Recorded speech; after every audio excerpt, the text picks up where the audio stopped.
All right, let's talk NFL for Thanksgiving Day. We got the Detroit Lions hosting the Green Bay Packers. The Lions will be a 2.5-point favorite. The total sits at 49. It's Thanksgiving, and I have plenty to be thankful for. My clients have plenty to be thankful for. We delivered a perfect sweep with college and pro football over the weekend. So if you're not signing up for those weekend warrior packages, you might want to start. Let's get into this game, though. The Green Bay Packers come in with a record of 7-3-1, just 4-7 against the spread. They're 3-1 on the road. They're coming off a 23-6 home win over Minnesota. They're 3-0-1 in their last 4 road games, but they have allowed 27 points per game in those games. And you look at Jordan Love's home-away splits, and I thought to myself, this would paint a picture that wants me to stay off of Green Bay. But if you look at it, Jordan Love's home-away splits tell a different story, not what I was expecting.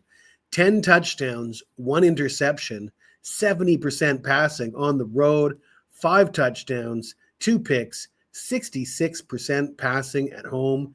Jordan Love is getting it done on the road. The Packers defense, however, is not. The over is 4-1 in Green Bay's last 5 games at Detroit. Green Bay scored 29 points in 4 of those 5 games. Green Bay is without their starting running back, Josh Jacobs, who suffered an injury, and he's been replaced by Emmanuel Wilson. Raise your hand if you know where Emmanuel Wilson went to college.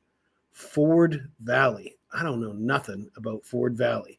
I don't know if you guys know anything about Ford Valley, but it's not exactly a football hotbed. But this guy delivered last week 107 yards, 2 touchdowns, 28 carries against the Vikings. This guy's getting it done. He's had a few games where he's come in and been quite serviceable, and he's facing a Lions defense that looks a little suspect at the moment. I like this guy to put up some numbers, maybe get in the end zone, but we'll talk about that later. We'll talk about the Detroit Lions, but before we do, I got to tell you about a promotion we have available at WagerTalk for this Thanksgiving, and I think you're going to like this one. We're giving away our picks, 33% off anything and everything. Use the promo code THANKS33, and you can get anything you want from the site, all our picks, all our packages, all our subscriptions, 33% off. Use that promo code. As I mentioned, I was 100% perfect with college and pro football last week.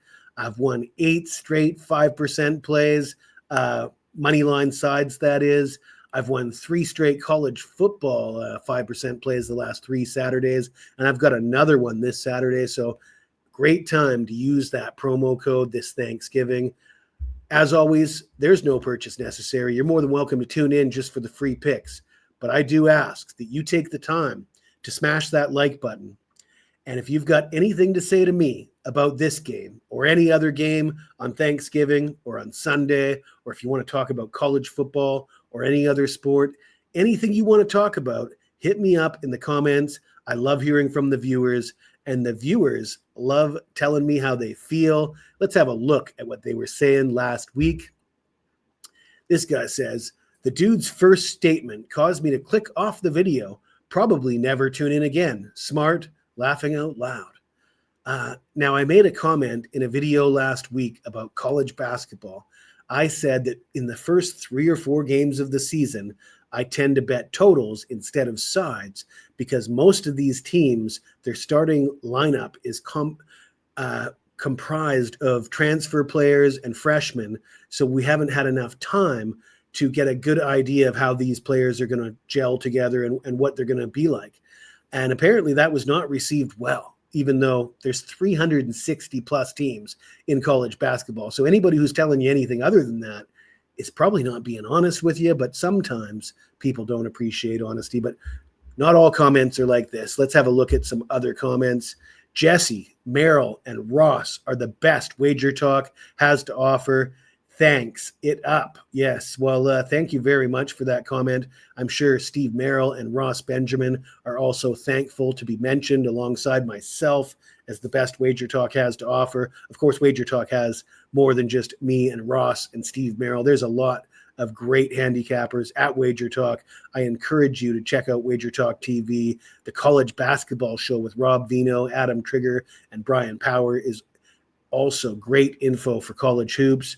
But stick with me for college football, let me tell you, and NFL, by the way. Let's get back into this game. We'll talk about the Detroit Lions. They're 7-4, 6-5 against the spread. They've won 4 of 5 at home. They're coming off a 34-27 overtime win versus the Giants. And man, they looked pretty suspect in that game, let me tell you. Jameis Winston threw for 365 yards, 2 touchdowns, and an interception on 18 of 36 passing. The Giants actually outgained Detroit 517 to 494 in total yards. The Giants had more first downs, 25 to 23. The Giants also had more time of possession, 37 minutes and 11 seconds to 28 minutes and 30 seconds. If you look at the Lions' previous home game, they won 27 to 20, or sorry, they lost 27 to 24 against the Minnesota Vikings. This Lions defense just ain't looking all that sharp right now. The Lions are 12-5 against the spread in their last 17 versus Green Bay. They're 6-2 against the spread in their last 8 at home versus Green Bay. The over is 10-5 in their last 15 versus divisional opponents. But they've got 3 players banged up in the secondary, listed as questionable. They got 6 offensive starters listed as questionable. This Lions team just doesn't look quite as sharp as it normally does. I hesitate to want to back the home favorite in this spot. But in an indoor game on Thanksgiving, given the history of these two teams and where they currently sit, I don't think Green Bay's defense on the road is as good as it is at home, and the Lions haven't been able to stop anybody recently. I kind of like the over 49 in this game, and the backup running back who's now taken over as the starter, Emmanuel Wilson for Green Bay. I like him to get in the end zone at a reasonable price. We've got a high total here, 49. Like I say, I'm betting on the over, and I like Wilson to get in the end zone at that price. Normally, a starting running back would be priced a little higher than this in an indoor game with a high total, but and I don't normally bet anytime touchdown bets unless we have a very high total and we're expecting to see a lot of points. But that's exactly what we're expecting here. So we're going with the over on Thanksgiving in Detroit and Wilson anytime touchdown. If you like this video, smash that like button, subscribe to the channel. And if you've got anything to say to me, even if it's nasty, you hit me up in the comments below and I'll get back to you as soon as I can.